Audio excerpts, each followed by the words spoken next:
Hello.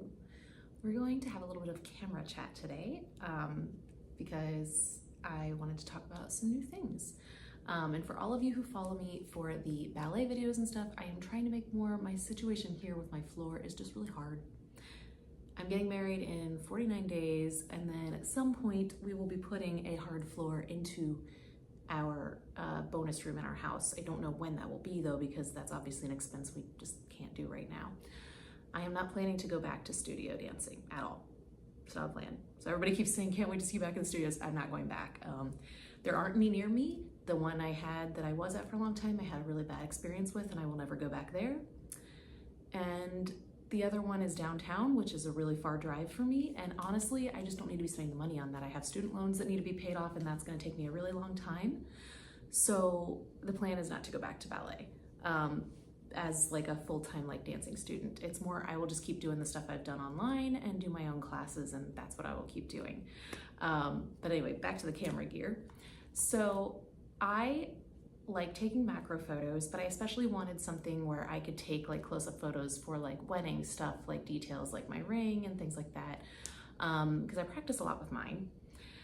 I don't have a macro lens. For a long time I've been using my Olympus lens because it's the 75mm f1.8, which when you use micro four thirds, which is what Olympus uses, you double the focal length, and that gives you the 35mm equivalent. So this kind of gets a really like compressed, zoomed in view. And I could get closer on this than I could with my Canon lenses, because I have for Canon, I have a 50, a 35, and an 85, which I love. I don't have the L lenses. I wish I had just the L50 lens. That's all I want, but I can't afford that.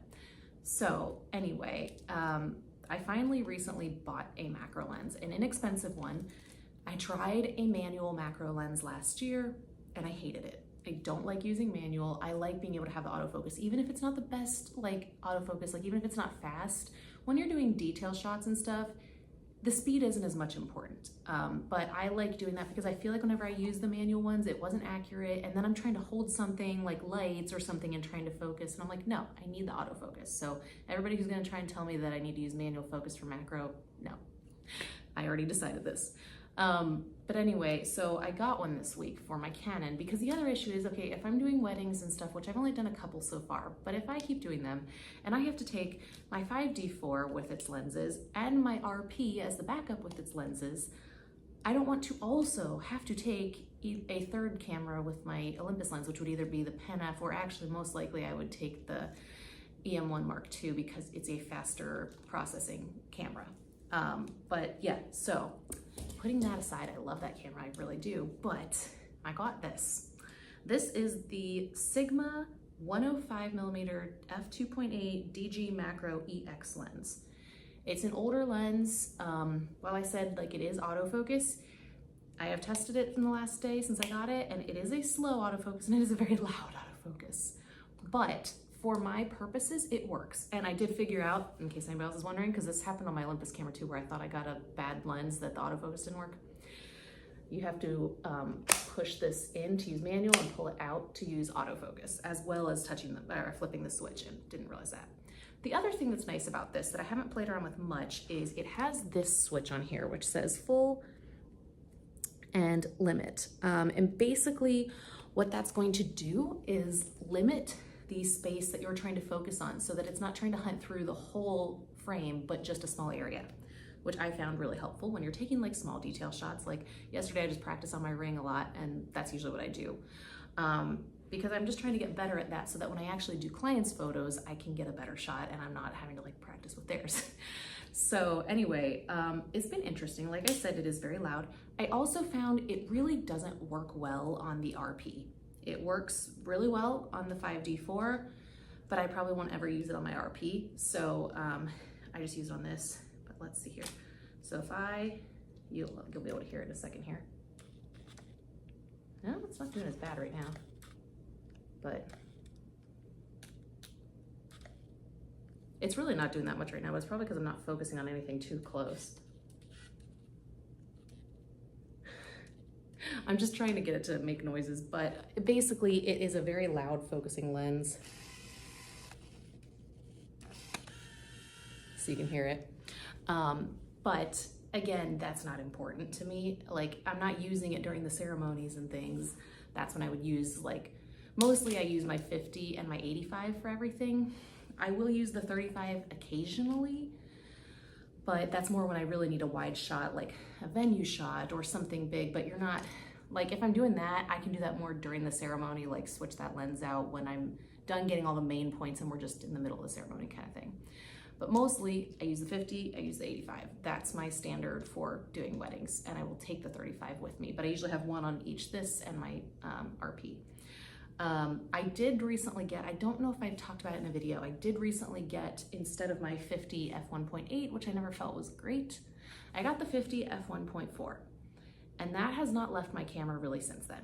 Like, honestly, pretty much all the photos I take of Brad and I, where I use my tripod, everything, I just use the 50, because that 1.4 really did make a difference for me in my photos. So like right now, I have my bag all packed to do some stuff later tonight, but I just have it on my RP with the adapter, and it's still not very big. Like, I mean, comparatively, it's not that bad. This lens is actually not as bad as I thought it would be. It's really not that heavy, this macro lens. It's got a weird, like, feel to it. I don't even know. Like, it looks like it would be velvet, but it's not, obviously. I don't know, it's weird. But it's not a heavy lens. It's not too bulky.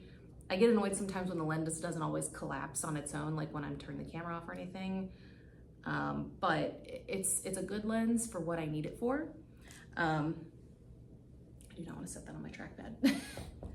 But then, yeah, this 50mm lens I have used probably the most now. The other thing I've discovered lately that I'm really enjoying is, like, I try to take videos of Brad and I when we do things, like, because I have a really bad memory. It's part of the reason I got into photography and videography stuff, and well, not really videography, but the reason I love photos and videos so much in the first place is because, and I've always been this way with home videos and photos, I have a really bad memory. My mom and my brother do too. It's a family thing, but I have a hard time remembering things unless I see photos or videos of them. And so it's really important to me to even remember just these little things that otherwise my brain would not remember we even did that. I used to try every time Brad and I did a date, like, to take a photo, but now we see each other every day, even though we're not married yet. So it's like, well, I don't need to take a photo every day. But we've decided when we get married, we are going to have a set date night once a week, every week, probably Tuesday nights, because that's like the easiest night. That, like, no matter what's happening, unless something like an emergency happens or something, like, that is our date night. Like, family can't intervene, nothing, like, nothing else trumps that. That is going to be our night to go out and do our things, because I feel like it's very important for us to keep dating each other and everything. So when we do those, my plan is to take a photo every week and try and do unique ones and different things, which I did get from my friend who does that, who's a photographer. But, like, I already wanted to do that anyway, and every person we've talked about has said it's so important to do a date night every week. I just want to add in the, like, we take photos. I got off on a tangent, but my whole point is I have loved using this for video, which is funny because most people said the RP is not a great camera for video, and maybe they mean for, like, long-term video because the battery life and stuff, but I'm not really doing that. I'm not a videographer. That's not what I want it for. I really just want it for photos. However, if we've, say, taken our photos at a spot where we're taking them, and then I just decide, you know, let me just turn on the video for a minute and just do a couple, like, cute things like him twirl me or just different things, the quality is so good. It's so much better than setting up my iPhone. And, like, I knew that, but, like, I've never really used cameras for videos before. I've always used them for photos. So, like, even this I'm filming on my iPhone just because honestly it's easier to upload to YouTube this way. And my little G7X, I'm trying not to use it too much because I want to save it to use for, like, trips and stuff. Like, that's what I used to film all my YouTube videos on, but now when we go on our honeymoon to Disney in November, I would like to take that with my little tripod, my little handheld tripod, take that to do, like, basically make home videos out of our trip so that I, again, can remember things. Because, like, I'm remembering, like, my parents took video cameras everywhere when we went on trips. Why is it different now? And not only is my phone, like, storage and stuff not great, but also, like, the phone can get some videos, but it's not as great as, like, if you have, like, a camera where you can actually, like, I don't know, I just think that'd be great. So I'm gonna do that. Also probably taking this camera with the 85 and the 35 on our honeymoon. That's probably what I'm gonna do. And I may, like, each day in the parks only take, like, this with the 50 with me just so that I don't have too much. Because in the past, I know I've taken a lot of cameras. I think my last trip to Disney, I took my 5D4, my other Olympus, and my G7X, and I did not need all that. And this one honestly got the best photos. So now that I have another full frame that's smaller, which was the whole point, it's also my backup camera, but it is also a much better travel camera. I really want to use this because I just love the full frame quality of photos. It's hard because I love my Olympus cameras so much, and I've sold a couple of them now, but I still have my EM10 Mark II back here, which I really don't use much, but I love it. I have my Pen F, and I have the EM1 Mark II, and that's all I have left. I sold my EM5 and Mark II, and I sold my EPL9. So that's all I have left of those now, but like I still love them, and I love the like small vintage look, especially this one. It just looks so cool. And like I've said before, this one gets the most amazing black and white photos. Like I cannot replicate the tones that this uses to take black and white photos in like Lightroom or anything. It just is great. I just right now, because we're so limited on times we actually get to take photos and do photography, I usually go for the one that I know is gonna give me really good photos of us. But my plan is in the future, when we're married and things have settled down, I'm gonna try and do like photography challenges, like try and only use this camera for a month, only do 50mm lens photography, only do, you know, that kind of thing. And I'm hoping to be able to up my photography business more after we're married too, because it's kind of like petered off right now, which is a little frustrating because I was getting so many shoots and then now it's not much. I was also getting a lot more people asking me to do family photo shoots, which is not what I want to do, and I don't want to become a family photographer. It's just, it zaps me of my creativity and my enjoyment of photography. I'd rather do couples, like even like maternity shots are fine too. And if it's a family with one child, I didn't mind that the few times I've done that, because usually that's very easy to control. It's just when there's more, I lose all creativity, and like big group photos, that's just not my thing. But I love to even do senior photos or more dance photos. But again, being at that studio anymore, and that studio, pretty much all the girls there use the main photographer for Cincinnati Ballet too. So like nobody was coming to me anyway. So it's kind of like, okay, I would love to get more photography stuff done, and I would love to be able to do dance photography. I would love to. It's just been hard because people already have people they use. I am going to do some free photo shoots this weekend, which I will try and get some behind the scenes footage to share. One is, I've been trying to get, so I have 2 extra wedding dresses that are not mine, because I want to do bridal photography, like more like portrait photography or styled shoots for like bridal boutiques and things like that. Even if it's just coming in to photograph their dresses, I would love to do that, but I don't know how to get into it. So I have a few bridal photos from like weddings I've helped with or done, but that's not much. So I thought, okay, if I have these cheap dresses, I can have people model them for me, and then I will get these great photos from it. So I have 2. I've modeled them myself some, just in photos, like if you'll see them on my TikTok or my Instagram page, because for a while I was like, okay, well, I can't get anybody to model these for me because my sister's been so busy and I just haven't had anybody else. But I've now had, my sister has said that she will model for me this Sunday, so we're gonna do some. And then another friend of mine said, like, I don't know how to model, but I'll do it for you if you need someone. I'm like, yep, we're doing it, okay? So I'm hoping to get some more of those done, and those are gonna be more just like styled kind of like shoots and stuff this weekend. And I'm gonna try and get behind the scenes footage. It may be vertical footage because it's hard for me. I'm gonna have Brad with me, well, for one of them. And it's hard for me to be like, okay, film this in vertical, also film it in sideways. The one on Monday where I'm doing my friend Amy, it'll just be me and her, so I may have to try and set up my phone on a tripod or something to get some. I'm not even sure how to get behind the scenes footage of that.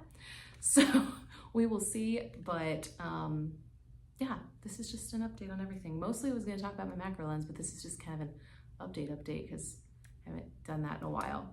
I haven't done much ballet lately, and I feel really bad that I haven't. I have been doing my mini trampoline workout.